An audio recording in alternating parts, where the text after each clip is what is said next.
ओम ब्रह्म सत्यम सर्वधार। बूढ़ी माँ और पति पत्नी का एक बहुत ही गजब का प्रसंग आइए श्रवण करते हैं। बहुत ही सुंदर प्रसंग। पति पत्नी आने वाले त्यौहार की खरीदारी को लेकर बहुत जल्दबाजी में थे। पति ने पत्नी से कहा, जल्दी करो, मेरे पास टाइम नहीं है, और भी ज़रूरी काम है ऑफिस का। दोनों घर से निकलने लगे। तभी बाहर बरामदे में बैठी बूढ़ी माँ पर उसके बेटे की नज़र गई। वो माँ के पास जाकर बोला, माँ, हम लोग त्यौहार की खरीदारी के लिए बाज़ार जा रहे हैं, आपको कुछ चाहिए तो मुझे बता दीजिए।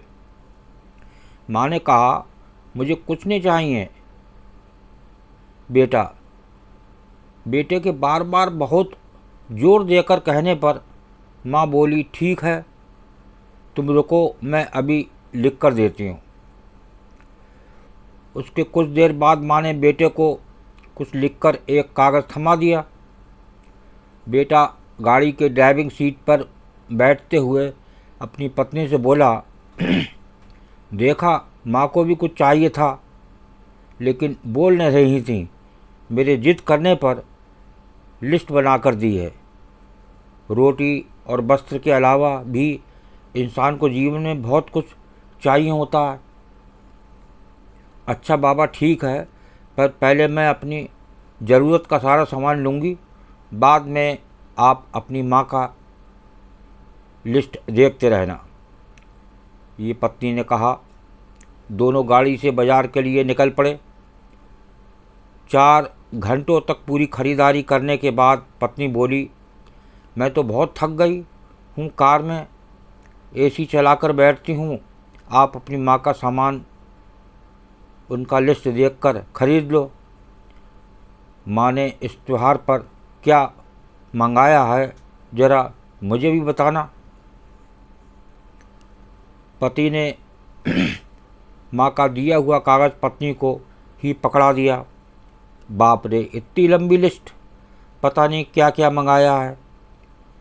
और बनो श्रवण कुमार, कहते हुए पत्नी गुस्से से पति की ओर देखते हुए वापस उसे लिस्ट पकड़ा दी। पर ये क्या? पति की आंखों में आंसू। लिस्ट पकड़े हुए हाथ सूखे पत्ते की तरह कांप रहा था। उसका पूरा शरीर बेसुध था। पत्नी बहुत घबरा गई। क्या हुआ? ऐसा क्या मांग लिया है तुम्हारी माँ ने? कहकर पति के हाथ से पर्ची झपट ली। हैरान थी पत्नी भी, क्योंकि इतनी बड़ी पर्ची में बस चंद शब्द ही लिखे थे। उस कागज़ में लिखा था, मेरे कलेजे के टुकड़े, मेरे आँखों के तारे, मेरे बेटे, मुझे इस त्यौहार पर क्या किसी भी त्यौहार पर कभी भी कुछ नहीं चाहिए, फिर भी तुम जिद कर रहे हो तो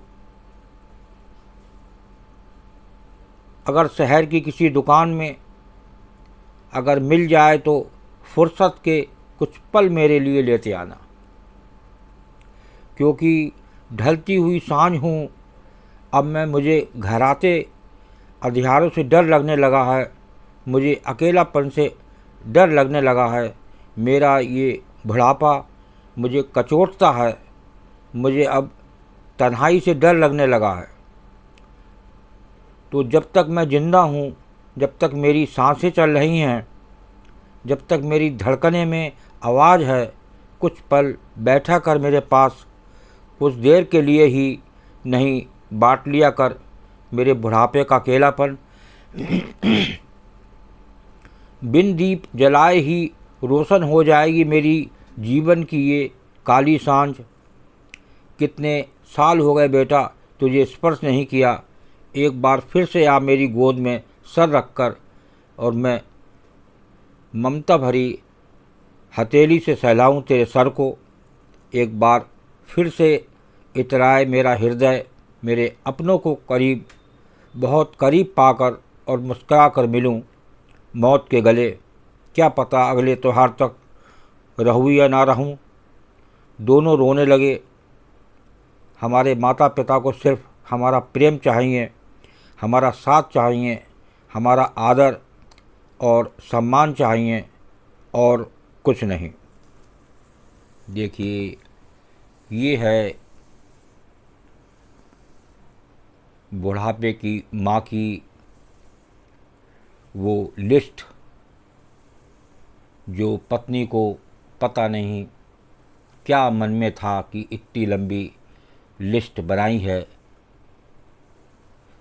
तो जब ये सब देखा गया, दोनों की नॉलेज में आया, तो पता चला कि हमारा थोड़ा समय साथ में चाहिए।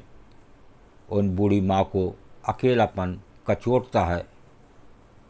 तो आज लोगों के पास समय नहीं है, तो एक बड़ों को के पास बैठें, थोड़ी उनका प्यार लें और प्यार बाँटें।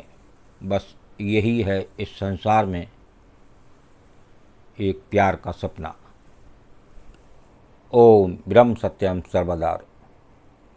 प्रसंग अच्छा लगा हो तो ज़रूर शेयर करें, ताकि और भी लोग, आज संसार में स्थिति बड़ी ख़राब है, लोगों के पास समय नहीं है, तो उन बूढ़े लोगों के पास बैठें, उनका प्यार लें और उनको समय दें।